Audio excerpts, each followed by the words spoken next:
Luke, Han, and Leia managed to escape the Death Star without a scratch, and this has led a once inside joke into what is now accepted in canon as stormtroopers being bad at their jobs. So this must be true, right? I mean, there are so many examples of their failure in battles across Star Wars, but, well, it turns out this is wrong because many, like the troops on the Death Star, were ordered to allow the rebels to escape to find their base, and also whenever an actually experienced unit like the 501st on the Tantive 4 comes in, these genuinely turn into the lethal troopers we were promised. What do you know?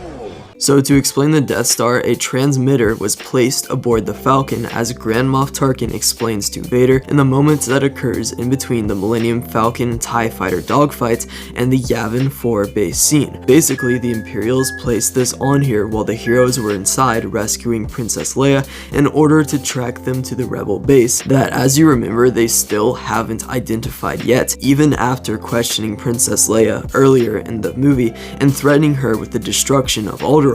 And as the leaders don't want to kill the rebels and hope their dead bodies magically pilot it back to the base, the order is given out to the soldiers serving aboard the DS-1 Death Star Mobile Battle Station to allow the rebels to escape, meaning that they would be purposefully missing them the entire time. Now, it's possible that they were ordered to kill some of the group and just spare a member or two, as it would be pretty difficult to miss every time when shooting in the general direction of these characters, but that's the gist of it. Some examples of when these guys miss throughout the sequence here that should now make more sense are, for one, when all four characters are in the detention block and have just rescued Leia before multiple bucket heads break through the door to the elevator and start firing at them. Here, they're probably just not trying to hit them, but also on top of that, it's a long, narrow hallway with areas to take cover, so it's pretty logical an escape here can be made. That is ignoring when they're just standing here in the middle getting ready to jump in and the bolts still merely whiz by all around them. Also, throughout the escape out of the station after the trash compactor scene and later after Obi-Wan's death shows many troopers firing right at the heroes who have little to no cover. Also, I still find it funny how these boys just sort of stand here and watch over the duel like, "Hey Gary, you think we should be in duty right now in case any rebels show up?" Nah, I don't know about all that, bro. But I do know some popcorn would go hard right now, my boy. Also, I feel like this is probably the most infamous case of the stormtrooper aim, just because Luke is literally standing here completely in the open with no cover anywhere, and all of these stormtroopers, probably like 10 or so, are shooting at him at the same time, and yeah, he's just completely fine. Now, there's also the explanation that perhaps the Force somewhat influenced this, as Star Wars theory has stated, but in the case of this theory that we're talking about right now, that being the orders of not trying to hit them, that is in fact the reason why, at least in this scene. Also, personally, I don't really like this explanation that they were ordered to miss them that much, because I just feel like it kind of ruins this section of the movie with them being chased by stormtroopers in the Death Star with like the stakes and everything. But I guess the best explanation I could give is that canonically and in Legends, this is correct. If you don't care about the technical answer, then just go with plot armor, is basically what it is. Also, it sucks that even though this is the preferred explanation here,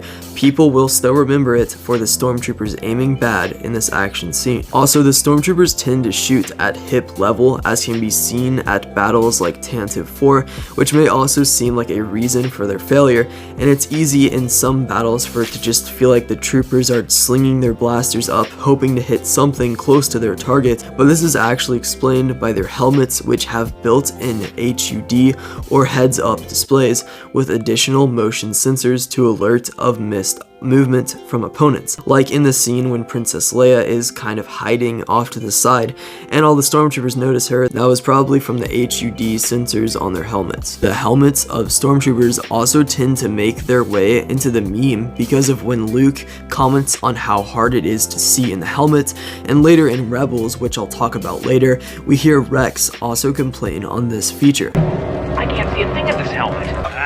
This helmet! I can't see! However, with the HUDs, technically speaking, the vision probably gets too much attention. Some have said that maybe it has to do with whether the helmets fit the different characters, like they're not designed for Rex, but considering that they are kind of just picked randomly throughout the galaxy and they're not clones or anything, I'm pretty sure the helmets should be more of a one-size-fits-all, but I'm not sure on that detail. And while the Death Star is now explained, with this, what are the reasons behind Cloud City and later Endor, where the stormtroopers are obviously putting in some effort but are still beaten fairly quickly as well. On Cloud City, the stormtroopers chase after Lando, Leia, and Chewie and the droids down the hall, which is sadly another example of them straight up not aiming well, as all the shots miss these guys. And again, they had cover, but as precise soldiers of the Empire, only Imperial stormtroopers are so precise. As precise soldiers of the Empire, you would expect them to work around this. Also on Endor, the stormtroopers, which really only appear there in Return of the Jedi, are first quickly surrounded and defeated by camouflaged rebels, but are shortly thereafter engaged in a battle in the trees against the native Ewoks that more or less mow through the stormtroopers like Jawas with better combat practice. But in battle, we watch as stormtroopers are shot, crushed, and knocked out with rocks by Ewoks on all sides, which probably seems like another L for the Empire, and while really the only explanation for the bad aiming here can't be explained by some convenient plot device, but rather just George not focusing enough time on the accuracy of these characters, and how after 3 movies of misses, we would start to build up a misconception of them having bad aim. And yeah, there's not too many other examples of stormtroopers really doing anything in this movie, and scout troopers don't seem to be too much better. They seem to be about in the same boat, but they also don't really use their blasters too much in this movie, and they are different blasters anyway, so I'm sure different rules sort of apply to them. But the Ewoks do kind of take out these stormtroopers, while there are still a few Ewok casualties here and there, admittedly. However, on the flip side of these embarrassing cases,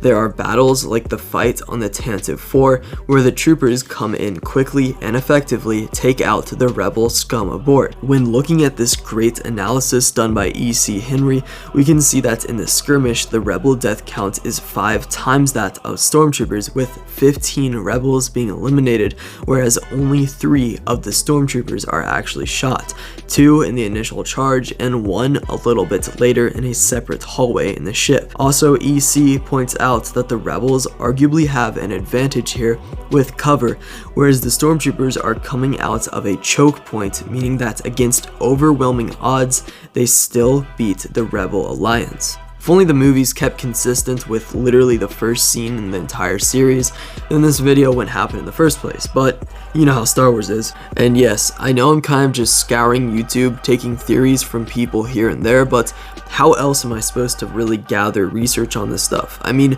it's not like there's a Wikipedia article dedicated to stormtrooper aim. Or is there?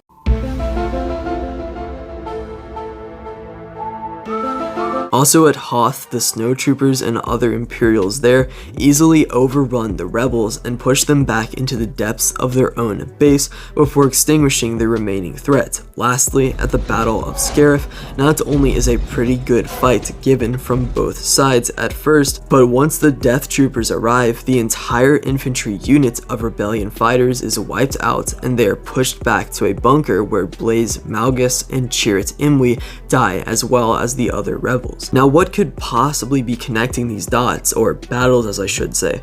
Well, maybe it's the fact that Darth Vader is present at each, which also indicates the presence of the 501st Stormtrooper Legion that had fought beside Vader since the creation of the Empire, and was heavily experienced and deadly in battle. Think about it. Vader was seen observing the fight on the Tantive 4, he led the march into Echo Base on Hoth, and around the same time Vader arrived in a Star Destroyer at Scarif.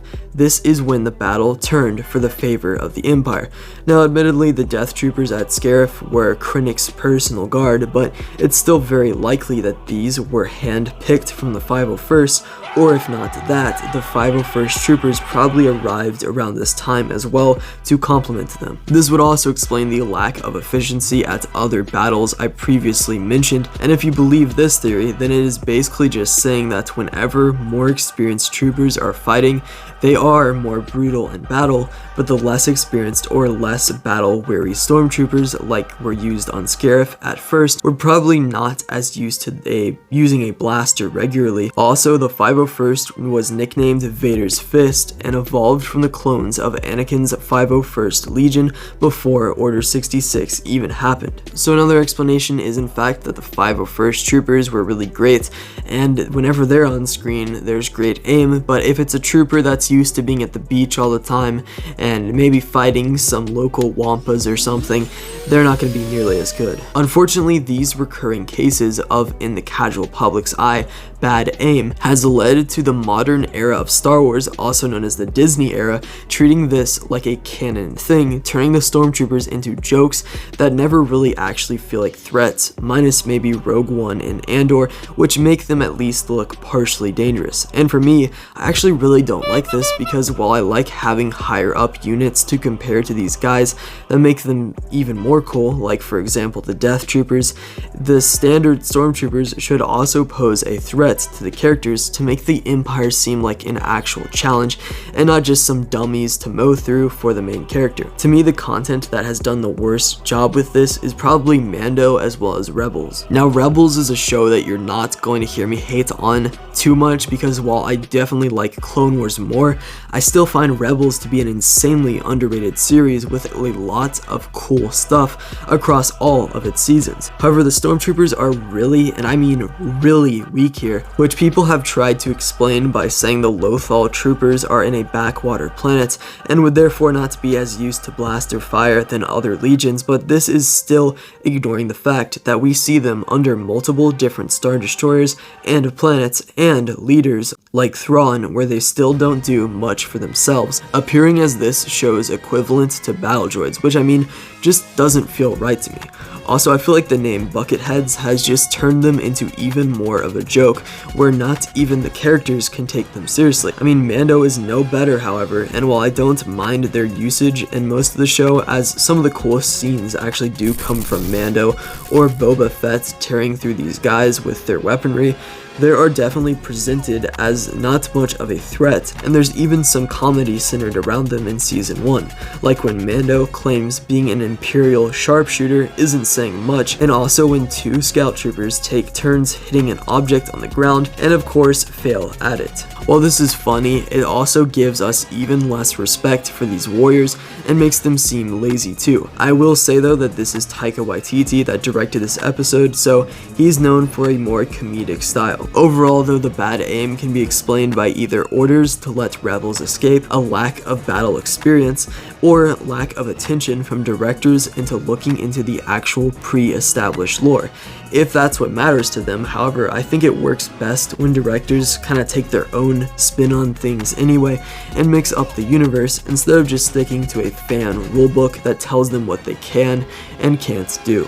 The actual reason that this video was ever made in the first place takes us back to my most viewed video in March about the Stormtrooper armor evolution, which was in honor of the TK troopers being seen in the Bad Batch at the time. And not only did that video get 50,000 views and is now half a year old minus a week, which is crazy in and of itself, it also had some good response. However, among this good response was an insane amount of comments correcting me on making a joke about Stormtrooper aim in the intro, which kind of surprised me and angered me that many Rebel veterans were watching that video and got triggered over Stormtrooper aim, but now I can finally answer your outcries with this video, which was literally the only reason that I made it, because of that one before. That means that yes, Mandalorian Crusader, Nomu S113, ST683, David Henry, Maciel Hernandez, Sasu47, Vlad Storm, and Darth Zeno, I have now addressed your issues. I wonder if any of them are watching right now. But anyway, that's it for this video. You can subscribe if you want to.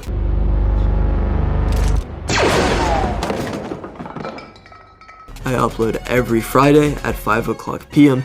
Eastern Standard Time. Also, I post shorts on Saturday, but yeah, see ya.